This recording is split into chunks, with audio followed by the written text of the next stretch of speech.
Welcome to Definitely Maybe Agile, the podcast where Peter Maddison and Dave Sharrock discuss the complexities of adopting new ways of working at scale. Hello again, Dave. How are you? It's been a while, Peter, since we last talked, hasn't it? It has, hasn't it? So It's been a fun morning so far, so a fun afternoon. glad to hear it. So in our last conversation, let me reframe this as I'm like putting this through my head. In our last conversation, we mentioned that we needed to have another conversation, and that conversation needed to be about operating models, which you then implied afterwards was actually what the conversation we were having was supposed to be about in the first place. So with that all out of the way, let's talk about operating models. Let's talk about operating models. And what are the operating models that you consider up for debate?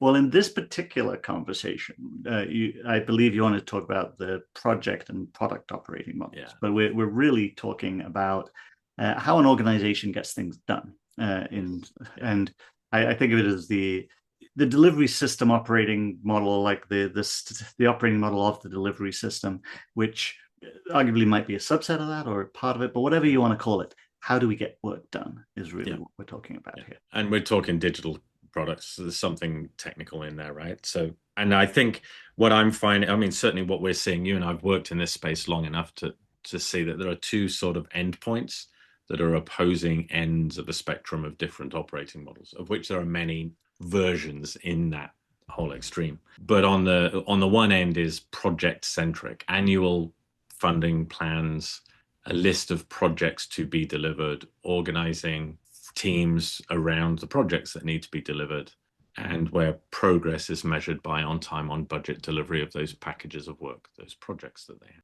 Yeah, people to the work rather than work to the people.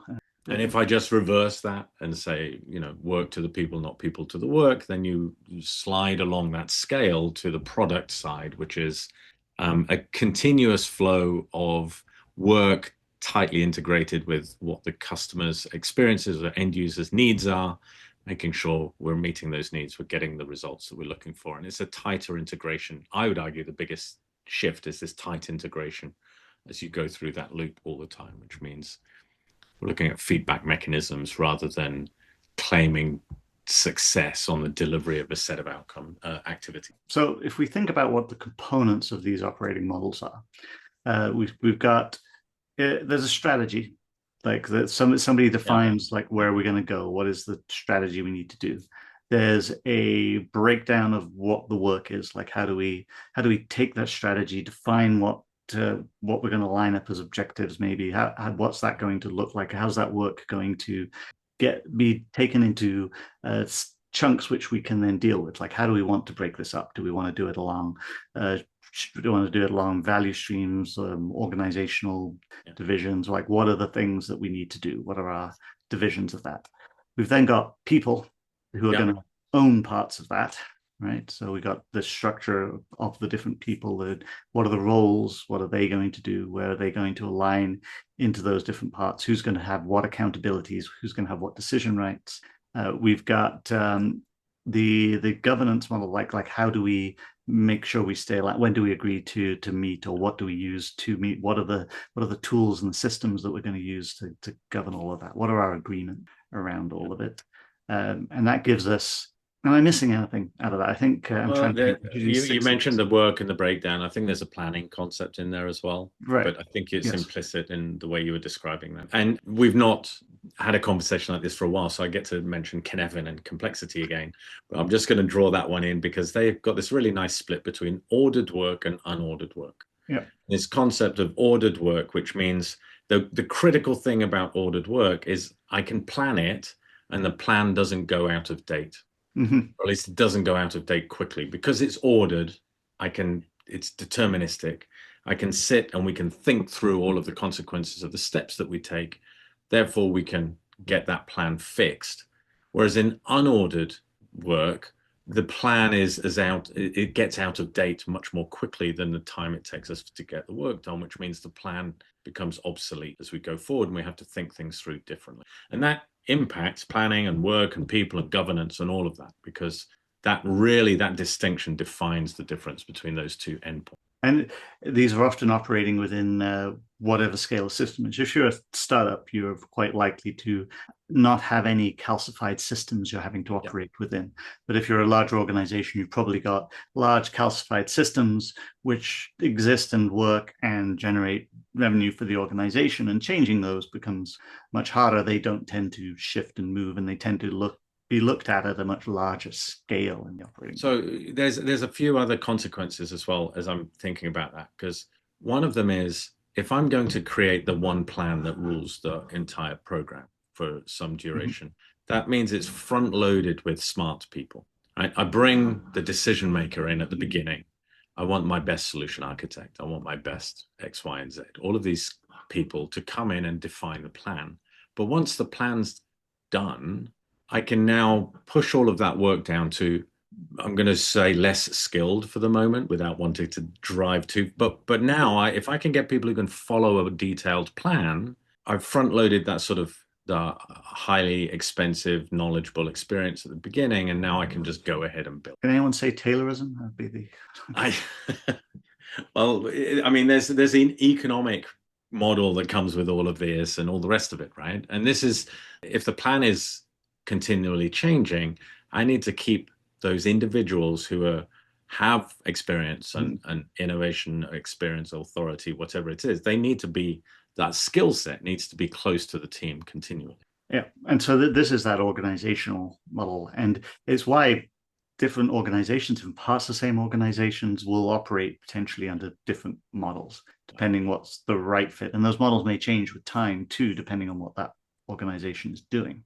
Now, we've talked a lot about, over the years, about the concepts of when operating within a volatile environment, that a product operating model with its tighter feedback loops allows you to have better response because of what you were just describing, that the decision making is much closer to the decision, essentially.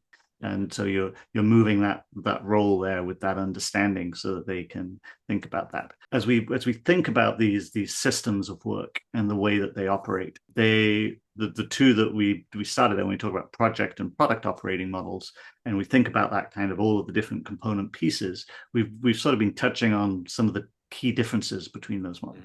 And it's interesting because, I mean, as you also alluded to there and said, the many different variants of this. There's lots of different ways in which you can organize your work, lots of different ways that people do organize them. Well, and I mean, some of the other consequences come into where that whole issue of whether or not the plan is going to be obsolete. Because if I have a plan, I end up very often in a strong hierarchical directive mindset. Because if I'm the owner of the plan, which is the title of a project manager, typically they own that plan, there is less room for not following the plan. So it becomes a directive. Dave, I need you to do this. You're in the plan. We're doing this week. That's what I need you to do. Whereas if I'm in that product space, we're seeing problems come in. Okay, we're getting feedback. This is not working. Now let's all of us try and figure out how to solve it. The assumption that one individual stepping into the room can answer that question, well, it's not going to be the same individual. Even if it does change, it's going to be a different individual on the problem. And more often than not, we actually have to go through that whole problem-solving piece of figuring out where it is. Whereas that's done up front in ordered work. Yes, in theory. And the reality is obviously an awful lot messier than that. And what we really end up with is a hybrid of these two things, which doesn't always serve anyone. Well, nobody's ever happy in that world, right? But I do find that understanding the two endpoints of project and product in that sort of line that we're talking about walking backwards and forwards on allows us to begin seeing how we can expect, what tensions we can expect to have as we move in one direction or the other. We talked a little bit about planning. We've talked a bit about where the work comes in and problem solving. We've talked a bit about people, governance. Well, can you know, how does that break down as you move from one end to the other? Well, it comes down into what artifacts do I need and when do I need them? Like, and what are they static or are they transitory? Yeah. So that's a lot of where that comes in. Like, how often do we go back and revisit it and relook at it? So the those are some of those key pieces that come into it there. Which is, I mean, when you start to think about what does this look like at each of those different layers, and how do we understand how these different layers interact, it helps to go into the organization or into your own organization and ask these questions and think about, well, how does strategy get made here? How does that strategy get turned into work? How does that work get structured? How does that work get funded? How does that work get tracked? Who has the decision rights on this? Who needs to be in the room? How does that work? And asking these questions helps you to build an understanding of the system. But I think as you're describing that, what strikes me is a couple of things that really probably are hard and fast rules. And let me just see if this makes sense. One is, if I'm firmly on one end or the other, the likelihood of me being able to take a template that works really, really well for me over here and take it to the other end is like a 0. Yeah, and equally across organizations, because organizations are somewhat a variant of this, and they will have variants across their organization very often. If there are any, well, they don't have to be very large at all to have variants. And the once you have those and you take those with you, it's not cookie cutter. It's not one size fits all. You have to find the thing that's going to work for you, and it's what's going to work for you now. It may not be what's going to work for you tomorrow. And it's what's going to work for you with the context and the principles being applied, not what's going to work for you because you happen to come in and have experience of doing one.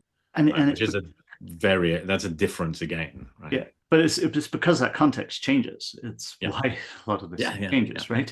Because the context is volatile, which means that means that the model has to change or should change to adapt, and that's actually where the other problem comes, where you find yourself applying the wrong model. And if we take Cynefin again, I mean, this is exactly what that teaches you, that applying the wrong model to the wrong problem is where you'll run into difficulty.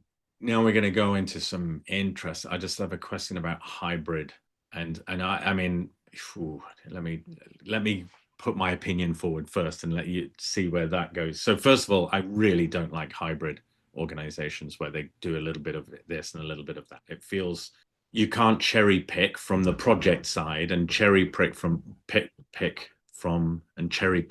product side and expect to come up with an operating model that is going to solve. What I have seen work quite well is that a predominantly project organization pulls in a number of the practices from the product organization that allows them to handle a little bit more variation and things like this. So if I think of things like iterative waterfall is a good example of where they're at least bringing in a little bit shorter feedback loops so that they can benefit from some of that. Or equally on the product side, where they pull in some practices from the project side that give them more certainty, maybe around role clarity, around decision making.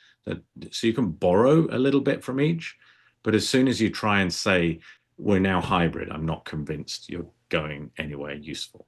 I think the actual problem when you say that is that the kind of organizations that typically say we're now hybrid are trying to be one size to absolutely everybody. And I'm going to take another example from a bank, because this is a really, really great example of this. In this bank, you could, in your area of sufficient scale, either be a project operating model or a product operating model, because at scale, you could very well have different parts in different places depending on what you're doing. And where they had the product operating model, or Agile really is what it is, their Agile way of delivery. To be in that Agile way of delivery, you had to do a whole lot of paperwork and bureaucracy and jump through a lot of hoops. Sounds very Agile. Yes. And to do that, you got a big stamp to say, yay, you're Agile. And then you felt really good about yourself. But there was a third model, and the third model was a hybrid model. Now, the reality, though, is this was hybrid not in the way that you're describing. This was hybrid in that the part of the organization that was trying to work out how to best operate to do delivery within their context could pick and choose the practices that worked best for them to deliver. And that, I think, works a bit better, generally speaking, providing, and this is a big caveat, they've got sufficient coaching and guidance so they don't shoot themselves in the foot. Yeah. It's a discipline. There's a lot of the practices are disciplined practices. Yeah. And the moment you have discipline anywhere, you need a little bit of control. the same reason that there are people who go to the gym, my hands up for that one, who don't have a trainer.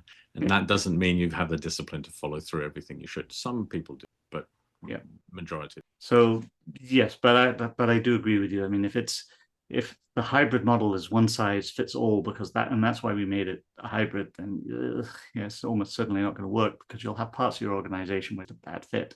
And I have examples of that too in a different bank, actually, where they've got exactly that problem, where the central organization has mandated that delivery should be done this way. And it's effectively a knockoff of SAFe. So, I mean, call that whatever you like. I can imagine, yes. Yeah. And the outcome of that is effectively that for some of the people I know in one part of that organization, this is a really, really bad fit for them. It just does not work. And so they're sort of looking at this model that they're being forced to operate under, and it's just creating work for them that they don't need. So I find that is usually more of the problem, is where people try to like shoehorn everybody into one way of doing things, and that's just not a good thing. And I think more and more, certainly conversations that we've been having when we talk with leadership is, especially as we've mentioned it a few times, the Cynefin model is one part of it, but there's a number of models that you can look at where you start recognizing that it is the idea of bringing a single system, standing up a single system doesn't make sense. You actually need to be able to support different ways of operating to solve different problems. Yeah. And I do one last note, because I think you were right, and we're not going to get to be able to talk about AI and operating models, but I did just want to mention that having an understanding of your operating model, having it work well before you go and throw AI in there is to just mess everything up even further, is a very good thing to do. With that note, though, because we're at time. Three things. You want to start? Do you want to kick them off? Sure. I think I was ranting about a whole bunch of things, but I think my main point that I would love everyone to take away is it's not one size fits all, and it's finding the thing that works best for you. But don't do it blindly, and also experiment, try something. If that thing does not work, then make sure that you've given it the opportunity to not work. Don't be afraid to say this doesn't work and try something else. Until it does work, not try something else.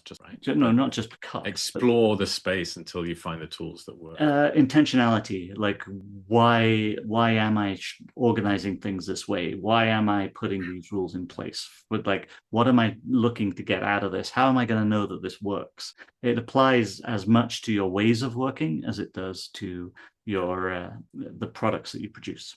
I just want to draw attention to one thing that you mentioned in along with that line, which is using experience, coach, consultant, somebody of experience to come in and just help navigate through that problem space. I use the analogy of going to the gym and getting a personal trainer or getting an expert there to help with that side of things. We do it in a lot of different places outside of the workspace. And sometimes we forget that and we allow too much of our own internal kind of ways of thinking to dominate, which is where you end up with the hybrid models, one size fits all, various things like this. You must do it this way and so on. So I think there's a huge value in getting somebody in who understands systems, who can see from first principles, what the consequences are of some of the decisions that are. Or just to come in and say, I don't think that's working for you. Yes, yeah, and here's the consequence. Yeah, here's what might be happening as a result. Does that sound familiar? Yeah, that was two things, I think. So maybe the third is, I'll keep it very simple, which is just calling out the plan being one of those artifacts that really helps you determine if your plan is changing all the time. Move towards the product side. If your plan is rock solid, stable, consistent, move to the project side. Maybe that's the last comment. I've got to roll this out to 1,000 sites. Each site is identical. I've just got to knock them off one at a time. Awesome. Well, thank you, Dave, as always. An interesting conversation. So look forward to the next one, and maybe then we will talk about AI operating models. Maybe. Okay, until next time. Can't wait. You've been listening to Definitely Maybe Agile, the podcast where your hosts Peter Maddison and David Sharrock focus on the art and science of digital, agile, and DevOps at scale.